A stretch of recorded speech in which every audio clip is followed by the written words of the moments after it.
Cormac McCarthy's reputation is in absolute freefall right now, everyone. And it's not just because he had sex with either a 14-year-old or a 17-year-old girl, depending on which report you believe.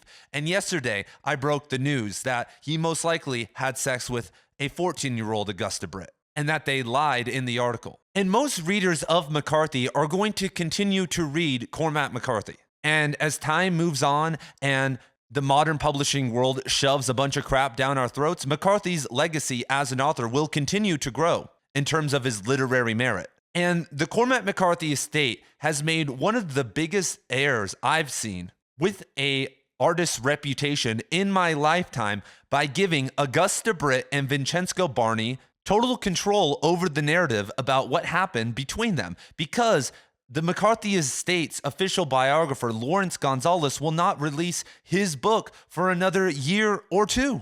And by then, Britt and Barney will spew more lies and more inaccuracies that will be disproved by scholars out into the world, and everything will be thrown into question. Because, surprise, surprise, everyone, Cormac McCarthy is dead and can't be held accountable for what he did. He doesn't have to answer for it. He doesn't have to be harassed by the paparazzi. And no one would think that Cormac McCarthy's son, who was born 20 years after the incident, or his wife, who married him 20 years after Britt and him went to Mexico, would have to answer for this or need to make a statement. What's actually wild is that his wife, who was in her early 20s when McCarthy met her and married her, wasn't even probably alive in 1974. And so the proper and smart thing to do, especially knowing that Britt is out there, and that Vincenzo Barney is writing a piece on her because Barney and John McCarthy apparently talked to each other, John McCarthy being Cormac McCarthy's second son, would be to gather all the information that they have, make sure that everything is vetted by the best Cormac McCarthy scholars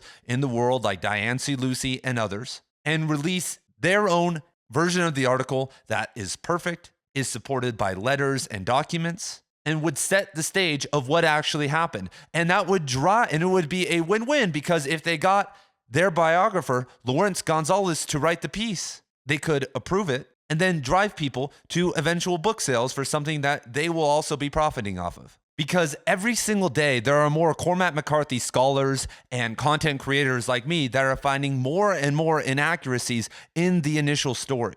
And all throughout the Vanity Fair piece, and I should say this really fast, that Barney and Britt are opportunists. They are trying to get a book out about their relationship and have it be the authority, because Britt is refusing to speak to the other two Cormac McCarthy biographers. And they are going to make a bunch of money from it. Even if people hate how he wrote the initial piece, I will buy it because I want to see the letters. But to be able to sell books, they tried to sneak one in on us. And the Cormac McCarthy community is a bunch of sharks. Trust me. I've been trashed by them countless times, so that we would feel like her influence on McCarthy was bigger than what it was. But in actuality, it's most likely that Cormac McCarthy was just lonely, obsessive, weird, and had a phase with this woman or a girl. And the number one scholar in the Cormac McCarthy community has spoken out, everyone.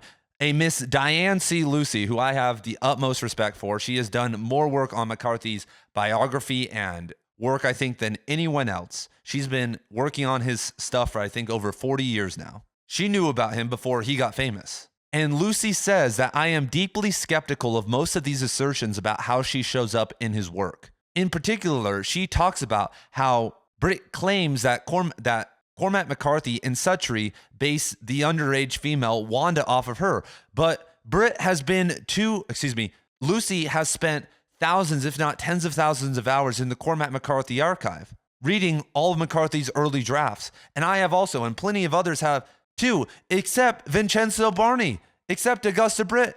And so when she makes the claim that Wanda is based off of her, she maybe didn't realize that he had created that character and that storyline years before ever meeting her, while she was still in the 3rd grade. And there are more. She is not Alicia Western. Alicia Western is a genius. She is Jewish. Yes, she worked at a bar in Tucson, but Britt says she worked at the same bar, but we have no confirmation that she did. If I was writing that article, I would find a photo. I would find a pay stub or anything, or get a quote from someone else to prove that she worked there, to try to back up some of these claims that she actually had any influence on Cormac McCarthy, because her whole John Grady Cole was my kitten thing is false, because Cormac McCarthy knew and worked with a man named John Cole before she was even born. And that John Cole figure was instrumental in McCarthy's ambitions to become a screenwriter. And crazy enough, Cities of the Plain, aka all the Border trilogy, started as a screenplay. And the editor of Vanity Fair is running for the hills when she is asked about her fact-checking process, which she refused to talk about, but she did comment that it's subjective. Augusta Britt is our focus, and we are reporting that Augusta believes she inspired these characters. Other sources close to McCarthy, including scholars we spoke with, believe that she influenced these characters.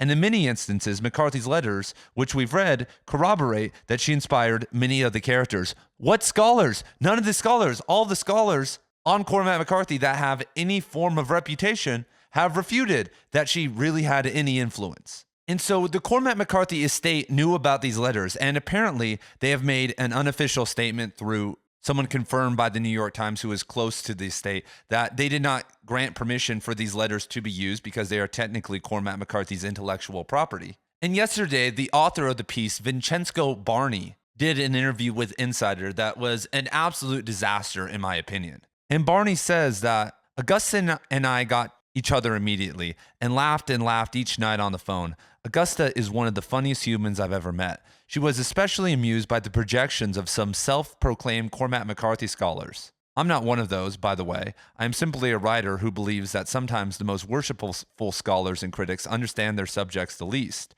This will break a lot of hearts, but according to Augusta, McCarthy had zero interest in Gnosticism or Foucault.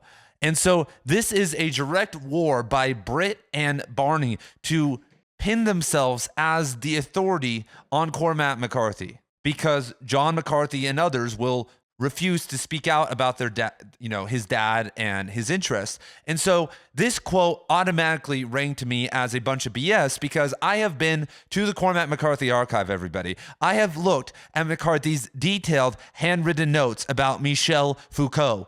And so you're telling me right now that he had zero interest in Foucault, but he was taking Foucaultian concepts and even sentences and rewriting them and implementing them in his work. And that is proven that he imitated and read Foucault's works and was inspired by some of his concepts so much that he put them in the final draft of his work. And he had zero interest in Gnosticism. This is 100% BS. In Blood Meridian alone, he uses words like Anareta and Ogdawad, which are 100% exclusive Gnostic terms that just aren't thrown around willy-nilly. And in the context he used them, were in 100% correspondence and alignment with Gnosticism. And there are countless other examples of Gnosticism among many other mystical systems in many of Cormac McCarthy's novels. He even uses the word Gnostic in Outer Dark. It's like they're a bunch of amateurs and don't know anything about Cormac McCarthy. It's like she was 14 years old and dated Cormac McCarthy for a couple years. And I agree with him that the assertion that some scholars go way too far is true, but this is a crazy move by them, and it makes them look terrible. It makes Cormac, his estate, and all this stuff look really bad. But I understand, my family and my grandparents and really both sides of my family, we won't talk about any skeletons in the closet. Like any family drama or problems, it is swept under the rug. And we can talk about it once that person's died, but until they do, we have to kind of keep quiet about it. And no one mentions it. There are no explosions at the dinner table. And so from what people have been saying, McCarthy scholars and his official biographer, McCarthy didn't want to talk about this. He basically told everyone in his life, don't talk about me to anyone or you will be out of my life. But he never had the sit down talk or figured out, or at least helped them kind of navigate how this story was going to break. And so even more kind of insidious and weird is that Augusta Britt has kind of come out and said that there was no grooming going on and I was in love with Cormac McCarthy. But that has created a very hard place for the Cormac McCarthy estate, because they can't come out and say, no, Cormac McCarthy was a groomer. But how do you deal with the situation where there are false facts about the person whose estate you are running, and independent scholars like me and scholars like Diane C. Lucy out there are going to drum all this up and create a bunch of stir about all the lies being told, because Cormac McCarthy met Augusta Britt maybe at a motel pool when she was 13 years old, and she had no idea in the world who he was. And so most likely he approached her. And so how does that change all of this if Cormac McCarthy approached a 13-year-old girl at a pool? And there are so many people online right now, like the EU has laws that say, certain countries in the EU have the age of consent at 14 years old. The Philippines is 12 years old. And the only people in the world that would think that a 13-year-old being approached by a man who is very well read, who a lot of us would call a genius, a literary genius,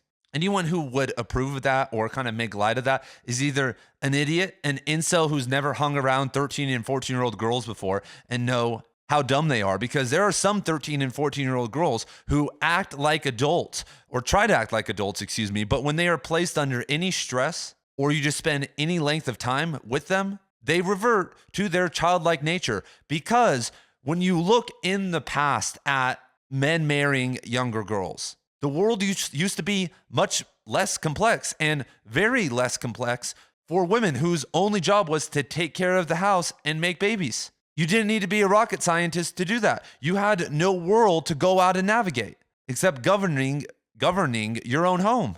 And beating women was allowed. I mean, basically doing whatever you wanted to a woman was allowed. So if the job of a 14-year-old is to get beaten into submission so that she can have babies and run a household, then sure, she may have been ready for the relationship. But McCarthy wasn't looking for that type of relationship. He was looking, from what I can tell, a quick romantic relationship that he wasn't ever going to take very seriously, what we call a pump and a dump.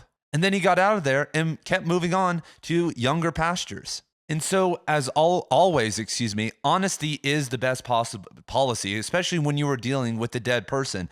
The literary community has accepted people with worse past and worse reputations than Cormac McCarthy. And if the official narrative is true and she was 17 and all of that is confirmed, then many people won't care. But right now, we are in turmoil. And the only people who can set it straight is not Augusta Britt and Barney, who have lied multiple times, but the Cormac McCarthy estate or one of the two biographers or anybody with any form of information. And until February, when the Cormac McCarthy Archive releases all of these journals and papers, and it's going to be so busy there, you guys, I can only imagine how many people are going to be there. I already know multiple people who aren't scholars who are going in February. How long until all that information circulates out? Who knows? And so, boom, there you have it, everybody. This is Right Conscious, the headquarters of Cormac McCarthy. And of course, you are going to see more Cormac McCarthy videos dropping very, very soon.